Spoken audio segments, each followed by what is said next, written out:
kisah sang pemikir dan pejuang yang sangat jenius yang dimiliki bangsa Indonesia. Siapa lagi kalau bukan Kiai Haji Ahmad Sanusi. Kiai Haji Ahmad Sanusi adalah tokoh Sarekat Islam sekaligus pendiri Al-Ittihadiyatul Islamiyah atau yang biasa disingkat dengan AII, yaitu sebuah organisasi yang bergerak dalam bidang pendidikan, kemasyarakatan, dan ekonomi.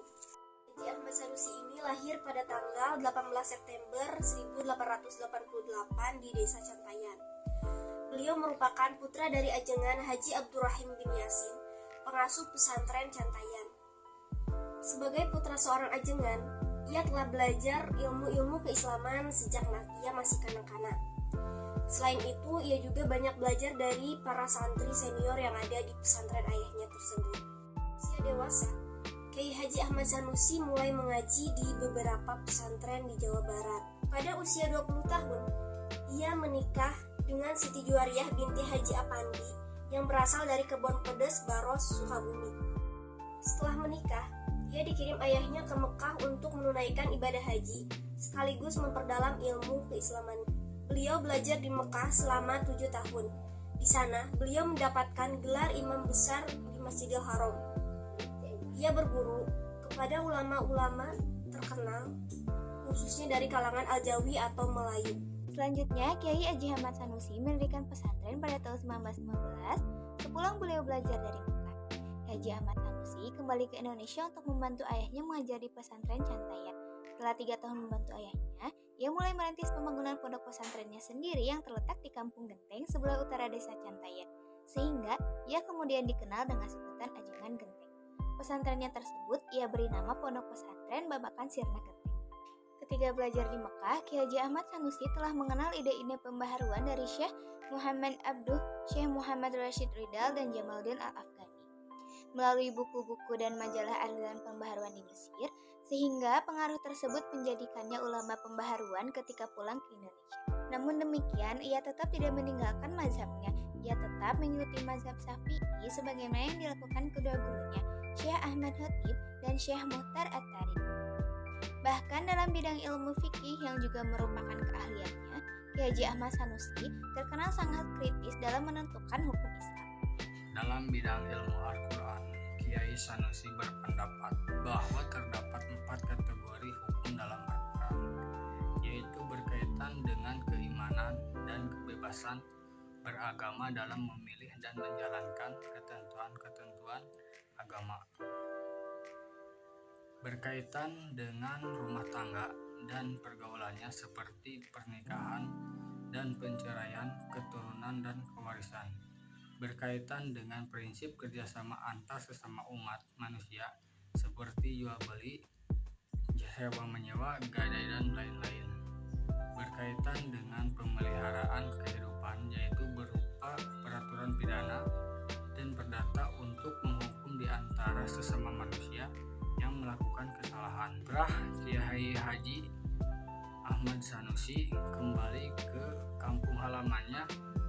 Ia membantu sang ayah mengajar di pesantren Cantayan tahun 1915. Di tengah kesibukannya sebagai seorang pendakwah, Ahmad Sanusi diminta oleh seorang rekannya untuk menjadi penasihat Sarekat Islam di Sukabumi.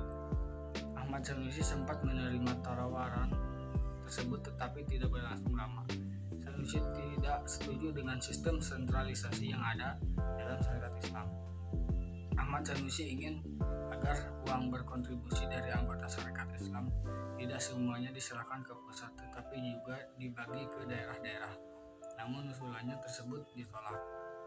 Memasuki tahun 1922, Ahmad Sanusi kembali fokus dalam bidang pendidikan dan berdakwah. Masih di tahun yang sama, Ahmad Sanusi mendirikan pesantren di Kampung Genteng. Berkat pesantren tersebut, ia kemudian mendapatkan julukan Ajengan Genteng.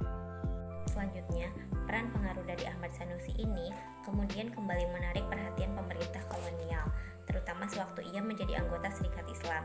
Dakwah yang ia sampaikan dianggap menjadi inspirasi anggota Serikat Islam wilayah Priangan Barat untuk melakukan perlawanan terhadap Belanda. Pemerintah kolonial menyampaikan bahwa sejumlah penduduk di wilayah Priangan Barat telah melanggar perintah pamong desa setelah mengikuti pengajian Ahmad Sanusi.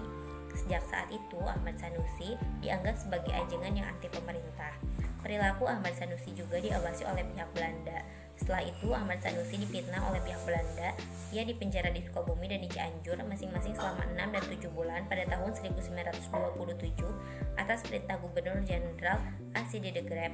Ia dipindahkan ke Tanah Tinggi, Batavia. Setelah bebas, Ahmad Sanusi kembali ke Sukabumi. Ia tinggal di Gunung Puyuh dan mendirikan pesantren Samsul Ulum di sana pada tahun 1934. 10 tahun berselang, tahun 1944 saat Jepang masuk ke Indonesia, Ahmad Sanusi diangkat menjadi Fokus Sucan atau Wakil Residen Wilayah Bogor.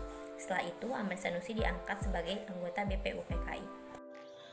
Di badan tersebut, Sanusi menyampaikan pemikirannya mengenai negara Indonesia yang akan didirikan. Salah satu pemikirannya adalah mengusulkan bentuk negara Jumhuriyah atau Republik. Peran Ahmad Sanusi dalam BPUPKI juga tidak akan terhapuskan, karena ia turut menjadi penengah ketika terjadi konflik mengenai sila pertama dalam rumusan dasar negara. Kala itu, butir pertama dalam rumusan dasar negara berbunyi, ketuhanan dengan kewajiban menjalankan syariat Islam bagi pemeluk-pemeluknya. Pernyataan tersebut menimbulkan pro kontra bagi beberapa anggota BPUPKI. Saat rapat mulai memanas, Ahmad Sanusi kemudian muncul sebagai penengah. Ia meminta agar rapat ditunda terlebih dahulu. Keesokan harinya, rapat berjalan lancar dan semua pihak telah berdamai dan menerima butir pertama diubah. Selanjutnya, saat revolusi berkecamuk, Ahmad Sanusi menjadi anggota Komite Nasional Indonesia Pusat atau KNIP. Ia pindah ke Yogyakarta. Tahun 1946, sewaktu perang telah berakhir, ia kembali ke Sukabumi. Ahmad Sanusi meninggal dunia pada tanggal 31 Juli 1950.